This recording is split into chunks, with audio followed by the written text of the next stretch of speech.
Hello patrons and welcome to my Patreon, where you receive exclusive content posted nowhere else. Today we are going to be discussing the Messianic era, known as the era of Mashiach, according to Jewish scriptures and Jewish theology.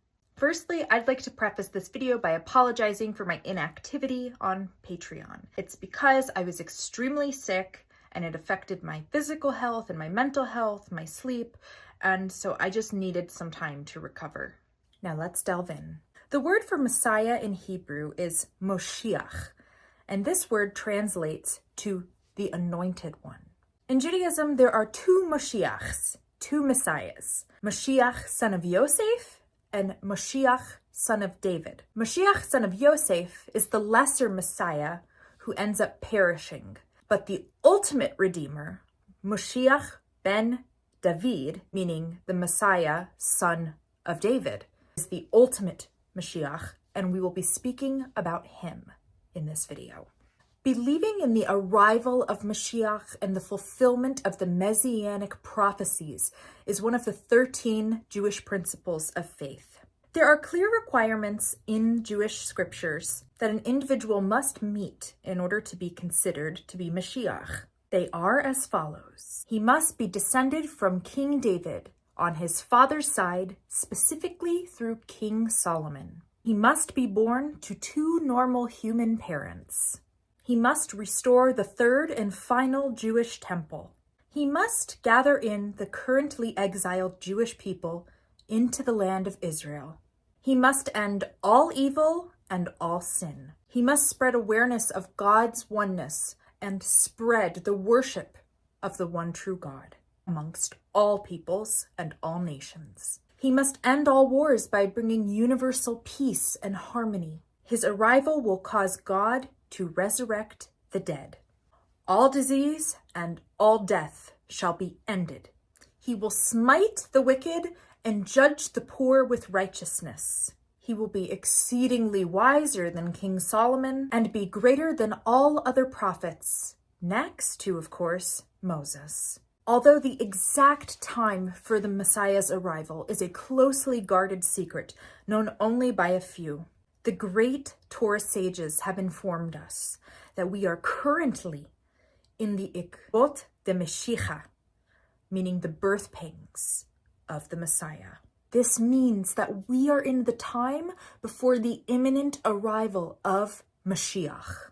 This is the time for all Jewish people and non-Jews to repent to God and return to a loving relationship of worshiping the one true God before Mashiach's arrival. If the Jewish people are found to be worthy, then the arrival of the Messiah will be hastened. If they are not found to be worthy, then the Messiah will arrive at the latest possible date.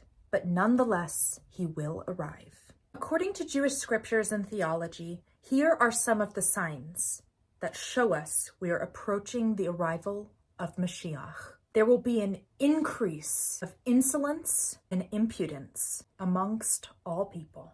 There will be irresponsible governments and leaders who turned away from God. Educational institutions will turn into homes of corruption. There will be international and civil wars. There will be a homelessness crisis. Wisdom shall be putrid. The pious shall be despised. Truth will be abandoned. The young will insult the old. Families will be broken.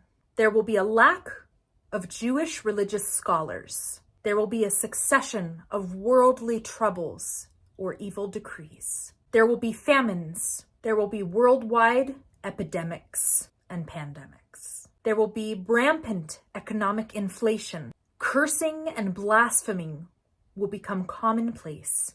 And everything that is evil will be seen as good, and everything that is good will be seen as evil. There is also an apocalyptic war described in Ezekiel 38 to 39, which will occur prior to the coming of the Mashiach. It is called the War of Gog and Magog. It will be a war waged by King Gog of Magog against God and the Jewish people in Israel.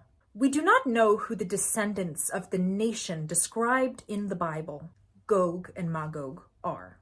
but they will specifically wage war against the Jewish people and against God in the land of the Jewish people, Israel. In this war, Mashiach, son of Yosef, who we mentioned earlier, the lesser Messiah, will perish, and there will be worldwide mourning over his death. Scriptures about this war are very unclear and esoteric, but some say that the prophet Elijah will arrive prior to the war to announce the coming of the Messiah, and some say he will arrive 3 days prior to the arrival of the Messiah. Others state that Magog will likely be a European nation. As in Genesis, it states that Magog is a descendant of Japheth. Japheth was one of the 3 sons of Noah who survived the great flood. He went on, according to our tradition, to repopulate Europe. There are other opinions that suggest that Gog will collaborate with another nation, which is Magog, to conspire against the Jewish people in the land of Israel. One of the greatest rabbis who ever lived was known as the Vilna Gaon, meaning the great one from the city of Vilna in Lithuania. He lived in the 1700s, and he had strong opinions about this war of Gog and Magog. He and many rabbis have expressed the same view that this war will last 12 minutes or less. Some people say, how could a war last only 12 minutes or less? But with the advent of nuclear warfare, God forbid, heaven forbid, it could be possible. The Vilna Gaon, the great one of Vilna, also said that he believed that the Tsar of Russia would be Gog and would be collaborating with Paras, a word that translates to Persia, and Persia is modern-day Iran. He said this back in the 1700s. Given the state of Iran's current nuclear program, its constant threats to the state of Israel, and collaboration with Vladimir Putin as one of Russia's strategic allies, I personally believe we might not be that far off from, heaven forbid, God forbid, something of this nature. All of this sounds very disturbing, but it is said in Jewish theology that the world has to reach disastrous heights in order to heighten the bliss we will experience once Mashiach finally comes. Henceforth, the third and final temple will be the building of the Holy One, blessed be He, and will be an eternal dwelling place for God by virtue of the Jews suffering through this unbearable exile we currently find ourselves in. Indeed, it could be argued that these endeavors are the most sublime of all forms of service to God.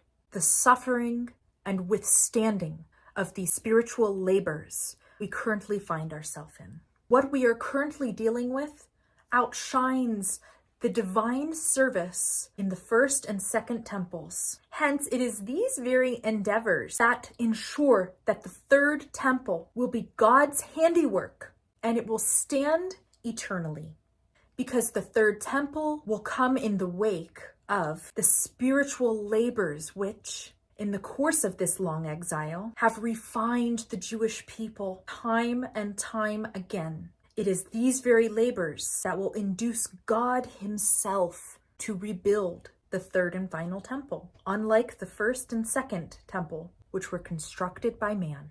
I'd like to thank you for supporting me and my family. Please leave any questions you have in the comment section of this video so I can brainstorm a script and try to give you guys satisfactory answers to your questions. Please let me know if you'd like to hear more about the end of days, and I can provide you with more sources and answer further questions that you may have. Thank you and have a nice day. Bye-bye.